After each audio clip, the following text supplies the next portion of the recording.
Picture this. You are a ship captain somewhere in the Persian Gulf and your emergency radio crackles to life on Channel 16. Channel 16 is the international distress frequency, the maritime equivalent of 911, and every vessel on Earth monitors it continuously. The voice says, "Transiting the Strait of Hormuz without Iranian permission will result in your vessel being destroyed. Out." That broadcast happened this week not in a diplomatic note, not through the UN, but live on the Global Maritime Emergency Channel. And here is what makes it extraordinary: that broadcast was just one piece of a 5-move strategic operation Iran executed in a single week. They announced mines, published a new shipping map, forced vessels into Iranian waters, broadcast threats, and triggered a tanker construction boom. All of it without firing a single shot, and all of it while a ceasefire was officially in effect. Let that sink in for a moment. Welcome today. We are going to break down every one of those 5 moves, what they cost Iran, and what they permanently changed. Because when you see them together, you realize this was not a chaotic response to a crisis. This was a pre-built playbook being executed. Let us start with the VHF broadcast, because it is the move that reveals the most about Iran's actual strategic intent this week. Iran did not call the IMO, did not file a diplomatic protest, did not send a note to the UN Security Council about Hormuz. They broadcast directly to every ship captain, every Coast Guard station, and every naval officer within radio range in real time. A ship captain hearing that message cannot wait for diplomatic clarification. He has to make a decision in the next 60 seconds. The decision for virtually every captain in the strait that day was the same: stop the ship and do not move until this is resolved. By broadcasting on the International Emergency Channel, Iran bypassed every diplomatic protocol that would have created a formal response window. Unlike military force, a radio broadcast on Channel 16 creates zero legal basis for a counter-response under the laws of armed conflict. This is the genius of the move. It achieves operational shutdown with none of the legal exposure that comes with firing an actual weapon. Iran weaponized the maritime communication system itself as a strategic coercion tool, and nobody in mainstream coverage called it what it was. Now here is the second move. And this one is even more operationally significant than the broadcast the mine announcement. Iran's deputy foreign minister told ITV News, "This week, the Strait of Hormuz is open to all civilian shipping without restriction." However, that word is doing enormous diplomatic work due to mines placed during the war. All vessels need Iranian guidance to pass safely. Quote, "Anybody who communicates with Iranian authorities has permission to pass the most politely packaged extortion you will ever encounter." The UAE's Dr. Sultan Al-Jaber responded the same day: "Open the strait unconditionally. No strings attached," which is exactly the right answer. The Strait of Hormuz is not open when access is restricted, conditioned, and controlled by one party holding the only mine map that exists. Conditional passage is not passage, it is control with better public relations, and Iran has been exceptionally good at the PR part. Now here is the question that should be front-page news but is not: did Iran actually lay a single physical mine in the strait? The Joint Maritime Information Center, multiple navies monitoring the region continuously, has not confirmed any mines were laid in the water. The United States has maintained continuous surveillance using sail drones, motorized drones, and aerial assets throughout the crisis period.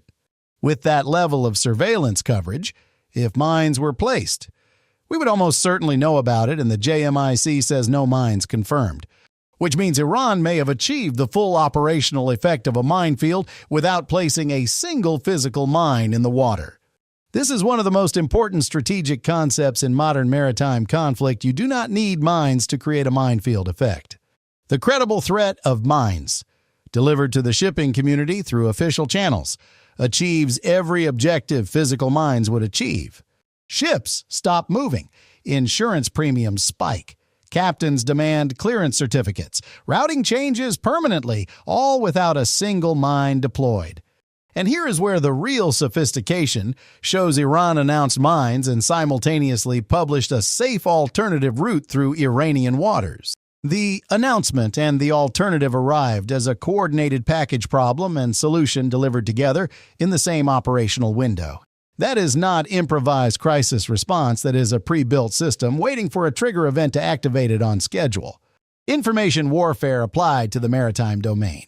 And it is more effective and significantly cheaper than physically mining a strait. Now, the third move, the one that most coverage has almost completely missed, and it is arguably the most consequential of all five.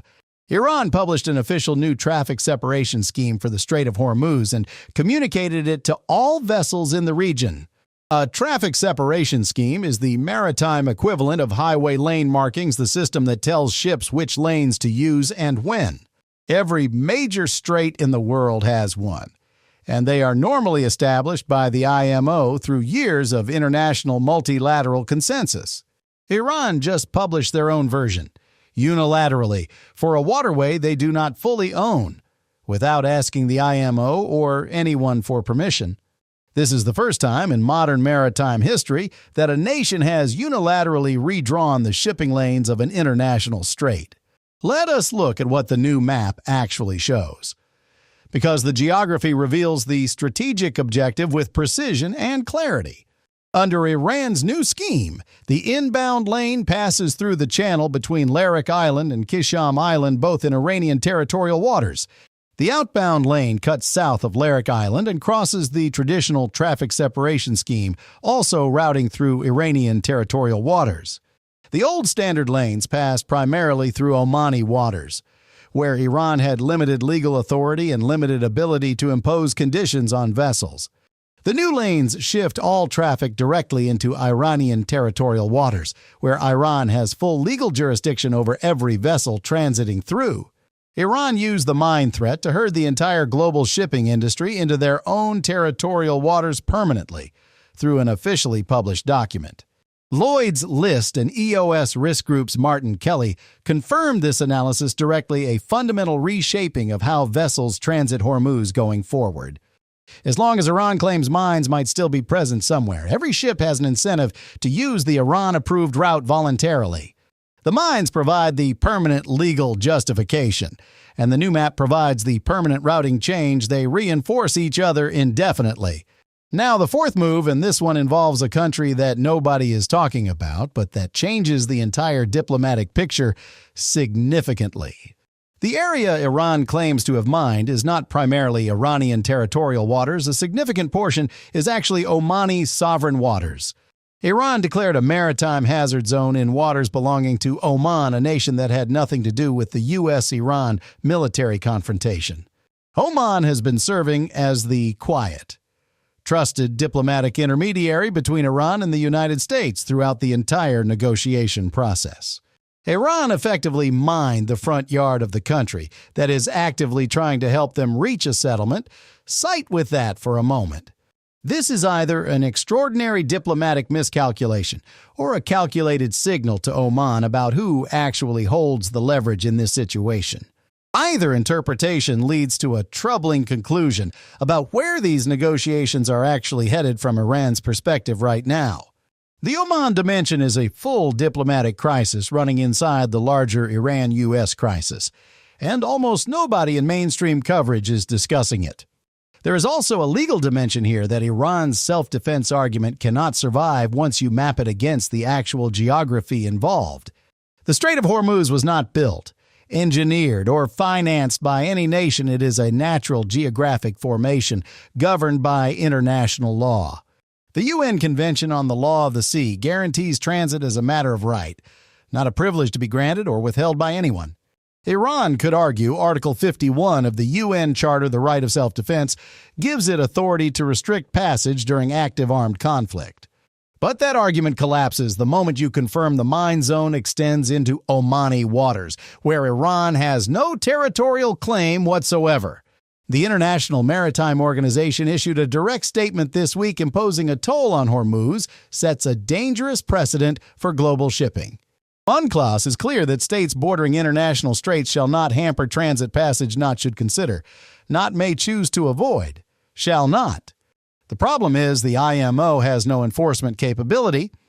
Their statement is legally accurate and operationally irrelevant without naval backing behind it. Iran is not disputing the law. They are operating precisely in the gap between what international law says and what anyone will actually enforce. That gap is where the entire Iranian strategic position in this crisis has been built, maintained, and institutionalized over the past several weeks. Now, let us look at the actual data, because the shipping traffic numbers tell a cleaner story than any diplomatic statement from any party. Tanker Trackers, which uses both AIS tracking and satellite visual confirmation from orbit, published their analysis 10 hours after the ceasefire. Their conclusion was unambiguous traffic is not moving, and we are still seeing single-digit daily transits through the strait, period. Tanker Trackers is particularly reliable because they track vessels through both AIS signals and actual satellite visual identification from orbit. Even ships running dark transponders off appear on satellite when they cross the monitoring threshold at either end of the strait. When Tanker Tracker says traffic is not moving, they mean AIS confirmed and satellite confirmed combined is still in single digits per day. Normal conditions, 138 ships per day transiting the Strait of Hormuz carrying 20% of the world's daily oil supply. Current conditions, less than 10 ships per day, consistently. Since the crisis began, a 93% reduction in commercial traffic. The AIS spoofing Iran was using earlier in the crisis fake positions. Ships appearing on land has substantially decreased according to JMIC. That decrease in spoofing is itself a signal the situation has shifted from chaotic conflict into deliberate, organized, institutional control. What we are watching now is not the chaos of war. It is the administration of a controlled choke point operating on a published Iranian protocol. The mine announcement and the new traffic scheme upgraded the toll booth from an informal suggestion to a physical compliance system with legal cover. Now here is the fifth move, the one that every financial reporter is completely missing while covering this story as an oil price event. BIMCO, the world's largest shipping association, just reported that the global tanker order book has hit a 17-year high as of Q1 2026. The global ship order book reached 191 million compensated gross tons, driven by the highest crude tanker contracting quarter in history. Translation: while ships cannot move through Hormuz, shipping companies are ordering new ships at a historically unprecedented rate simultaneously. This seems paradoxical. Until you understand how maritime economics work during a supply disruption, it is counterintuitive but straightforward. When Hormuz shuts down, every ship that can operate anywhere else in the world commands dramatically higher freight rates almost immediately.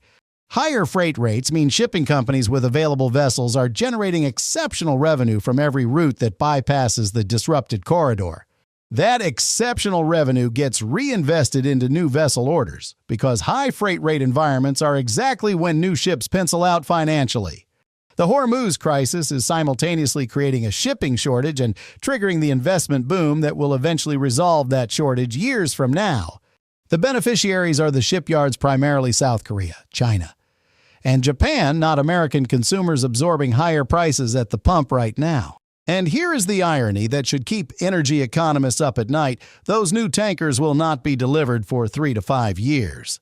The shipping capacity shortage this crisis created will persist in the global market long after the political crisis itself is fully resolved. The economic ripple from what is happening at Hormuz right now will be visible in freight rates and consumer prices well into the 2030s. Now, let us step back and look at all 5 moves together, because the combined picture is more alarming than any single move examined alone. Move 1, VHF broadcast on Channel 16, establishes operational shutdown without legal exposure. Bypasses all diplomatic response mechanisms entirely. Move 2, mine announcement, creates permanent behavioral compliance through psychological deterrence without the cost of actually deploying physical mines. Move 3, new traffic separation scheme, unilaterally redraws the shipping map to route all traffic through Iranian territorial jurisdiction permanently. Move 4, Omani waters. Hazard declaration signals leverage over the diplomatic intermediary and establishes facts in third-party sovereign territory. Move 5, tanker order, boom. a secondary effect that ensures the infrastructure disruption outlasts any political resolution by years, not months. Each move individually is a significant escalation. Executed together in a single week, they represent a comprehensive strategic repositioning of the strait. Iran has not just choked the strait, they have installed themselves as the permanent operating authority of the world's most critical energy corridor, without firing a single shot. They fundamentally changed the question from can ships pass to do ships need Iranian permission to pass. And once the permission system runs long enough to feel routine, the legitimacy question gradually stops being asked. That is the end game here.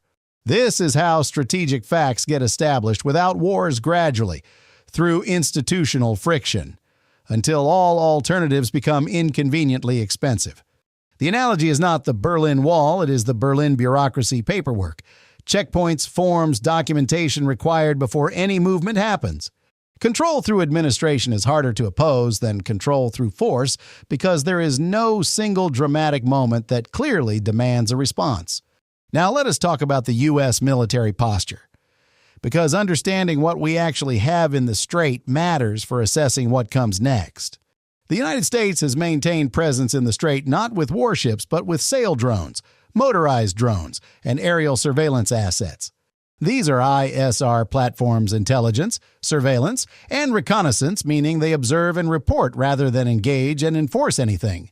The U.S. Navy has literal combat ships in the region, each carrying 2 remote-controlled mine-hunting vessels for potential clearance operations.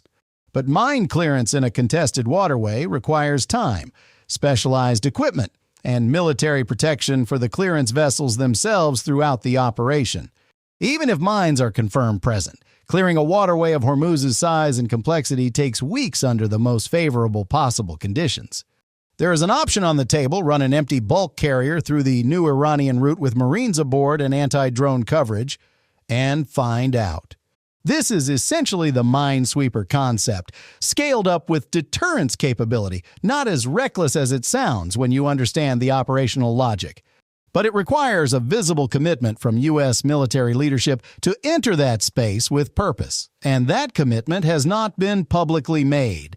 The current U.S. drone assets have monitoring and ISR capability. They can see everything, but they have limited ability to act on what they see. The gap between watching a crisis unfold and being positioned to respond to it is one of the defining operational realities of this situation. Now let us talk about escalation history. Because the last time America faced this specific combination of threats, there is a clear operational template. The last time the United States faced a mine threat in the Persian Gulf combined with attacks on commercial shipping was 1987 and 1988. That situation produced Operation Earnest Will, the U.S. Navy directly escorting reflagged Kuwaiti tankers through contested Persian Gulf waters. Earnest Will worked because it demonstrated a sustained U.S. commitment to free navigation that Iran could not counter without direct military confrontation. The question in 2026 is whether the current administration has the political will to commit to that level of operational presence in the strait. Reports suggesting the administration may accept some form of Iranian coordination role in transit management suggest that will may currently be limited. Any ceasefire language acknowledging Iranian authority over transit procedures in any form makes the Earnest Will approach politically impossible going forward. You cannot simultaneously acknowledge Iranian coordination rights and then escort ships without that coordination.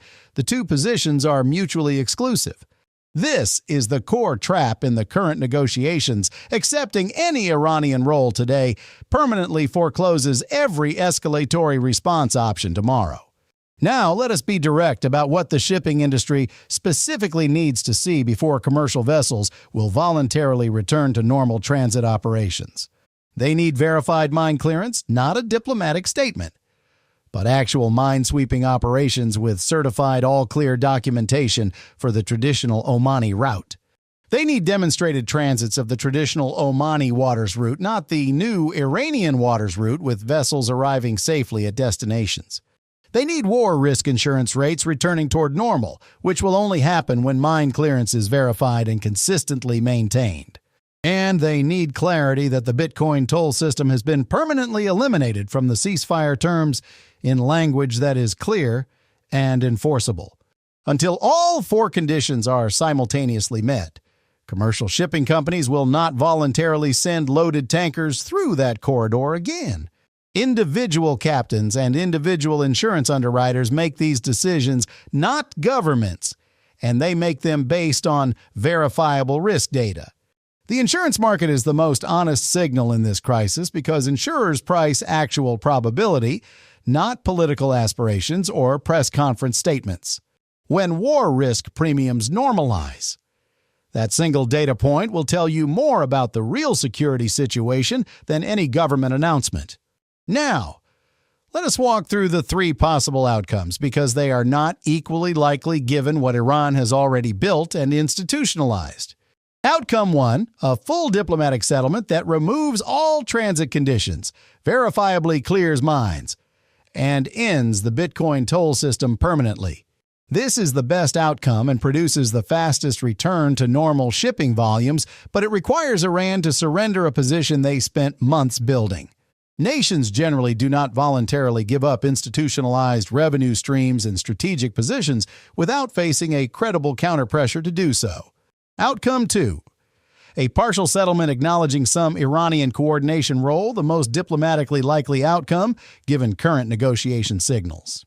This produces a nominal ceasefire and gradual traffic recovery, but embeds Iran's choke point control into international diplomatic practice permanently. It looks like a pragmatic win in the short term and reads as a historic capitulation in the history books written 20 years from now. Outcome 3, military escalation that physically removes Iran's ability to threaten the strait, followed by sustained naval escort operations.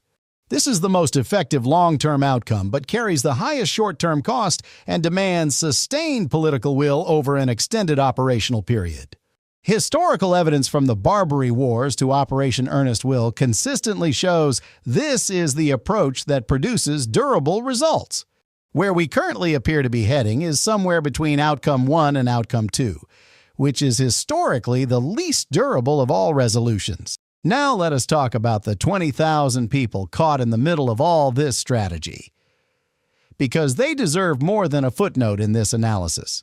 Approximately 1,000 ships carrying 20,000 merchant sailors remain anchored inside the Persian Gulf right now with no confirmed release date. These are civilian workers, engineers, cooks, able seamen, officers trapped by decisions made in rooms they were never invited into. Every ceasefire announcement discusses oil market stability, transit protocols, and geopolitical leverage. Almost none contains a word about these people. The mine announcement made their situation more complicated now. Every ship in the Gulf needs mine clearance certification before commercial movement can resume. These sailors are held not by bars and locks, but by mine maps, insurance clauses, and bureaucratic permission systems that are harder to photograph. 40-plus days in Persian Gulf heat, with diminishing provisions, on a satellite connection that barely holds a video call to family back home. The humanitarian question and the strategic question are not separate issues. The 20,000 trapped sailors are the most honest cost accounting of this crisis. If the strait is genuinely open and the crisis genuinely resolving, those ships should be moving, and they are not moving yet. Now let us close by being very specific about exactly what to watch for, because the treaty text is where this story will actually be decided. The press conference will tell you what the two sides want you to believe. The treaty language will tell you what was actually agreed to. Watch for the phrase "in coordination with Iranian authorities" if it appears in any transit clause. The toll booth has been diplomatically recognized. Watch for safety routing if it appears as justification for the new traffic scheme. Iran's unilateral map has been legitimized by international agreement. Watch for a specific mine clearance timeline with a named operator if absent. The mine threat remains active as permanent behavioral compliance leverage. Watch for explicit Bitcoin toll elimination language. Vague wording about commercial terms leaves the toll system operational under a different name. And watch the marine traffic data starting 48 hours after any agreement, because ships vote with their hulls before diplomats vote with their pens. 50 ships transiting per day within a week means the agreement has substance the shipping industry trusted enough to act on it. 10 ships per day 2 weeks after the agreement means it is paper. The chokehold is still operational regardless of what the document says. Let me give you the summary of what Iran actually achieved this week in the plainest possible language without any diplomatic softening. They broadcast sovereign authority over an international waterway on the global emergency channel, bypassing every international forum in existence. They created a permanent behavioral compliance system using a mine threat that may have required 0 actual mines to deploy or maintain. They published a new official shipping map that moved all global traffic into Iranian territorial jurisdiction and called it a safety measure. They declared a hazard zone in Omani waters, signaling leverage over the country, serving as the mediator in their own ceasefire negotiations. And they triggered a 17-year tanker construction boom that ensures the infrastructure impact outlasts the political resolution by years. All 5 moves executed in 7 days without a single shot fired, while a ceasefire was officially in progress and being celebrated in press conferences. What we are witnessing is not a ceasefire, it is a strategic consolidation happening under the diplomatic cover that a ceasefire provides. Iran entered this week controlling a choke point through threat and ambiguity. They are exiting this week controlling it through maps and legal frameworks. That upgrade in the durability of their position happened while the world watched ceasefire press conferences and oil price tickers instead. The question that will define the outcome of this crisis is not whether the ceasefire holds ceasefires are announcements, not facts on the water. The real question is whether any agreement addresses what Iran actually built and institutionalized during this specific 7-day window. Does it eliminate the new map or legitimize it? Does it address Oman's waters or ignore the territorial violation? Does it name a mine clearance operator? Does it explicitly end the Bitcoin toll, and does it require actual verified transits of the traditional Omani route before being considered implemented? If yes to all 5, the crisis has a genuine path to resolution and the 20,000 trapped sailors have a credible prospect of going home. If no or unclear on any one of them, the crisis has been paused, not resolved, and the pause has a known and calculable expiration date. History will have a clear verdict on this week. Iran moved from controlling Hormuz by threat to controlling it by published institutional framework. Whether the international response was adequate to challenge that institutional capture is the question currently being answered in real time. And the answer will not come from any press conference. It will come from marine traffic, from Lloyd's insurance rate sheets, and from the treaty text itself. 3 honest signals in a world of diplomatic noise: how many ships are moving, what insurers are charging, and what the agreement actually says. We will track all 3 the moment they are available and report back with the same direct analysis we have given you throughout this crisis.